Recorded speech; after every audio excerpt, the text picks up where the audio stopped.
मुसळधार पावसाने हजेरी लावली आहे, तर वंदना टॉकीज परिसर हा पूर्णपणे पाण्याखाली गेलाय। मुसळधार पावसामुळे ठाण्यातील वाहतूक देखील मंदावलेली आहे। पावसानंतरची दृश्य आपण पाहतोय। अधिक अपडेट आपण घेणार आहोत आपले प्रतिनिधी मयुरेश यांच्याकडून। मयुरेश,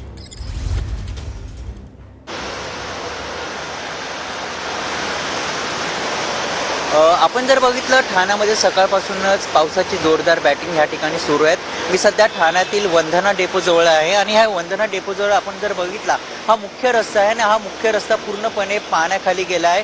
त्यामुळे जे वाहन चालक आहे या भरलेल्या पाण्यातून आपली वाहनं काढत आहेत, तर अनेक गाड्या ह्या ठिकाणी देखील बंद पडल्या आहेत। आपण जर बघितलं पूर्णपणे हा रोड पाण्याखाली गेला आहे। बाजूला जर बघितलं बस डेपो आहे आणि या बस डेपोला देखील ह्याचा फटका पडलेला आहे, कारण की त्या साईडची जी वाहन आहे ती ह्या साईडला येऊ शकत नाही, कारण की हा रस्ता पूर्णपणे पाण्याखाली गेला आहे। काही दिवसांपूर्वी ठाणे महापालिकेने नालेसफाईला मोठ्या प्रमाणात योगदान दिलं होतं, मात्र ह्या ठिकाणी जर आपण बघितलं प्रत्यक्षपणे तर नालेसफाई कुठेही झालेलं चित्र या ठिकाणी पाहायला मिळत आहे। मात्र हा रोड जर बघितला वंदना डेपो परिसरातला हा पूर्णपणे रोड तब्बल 1 ते 2 किलोमीटर हा रोड तब्बल पाण्याखाली गेला। त्यामुळे वाहन चालकाला मोठी कसरत या पाण्यातून करावी लागत आहे। नागरिकांना देखील मोठा नाहक त्रास या ठिकाणी सहन करावा लागत, कारण की या जर भागामध्ये बघितलं ठाण्यामध्ये जर पाऊस पडला तर हा रोड पहिल्यांदा पूर्णपणे पाण्याखाली जातो। त्यामुळे ह्या पाण्याखाली गेलेल्या रोडवर काहीतरी तोडगा काढणं देखील तितकंच महत्त्वाचं आहे।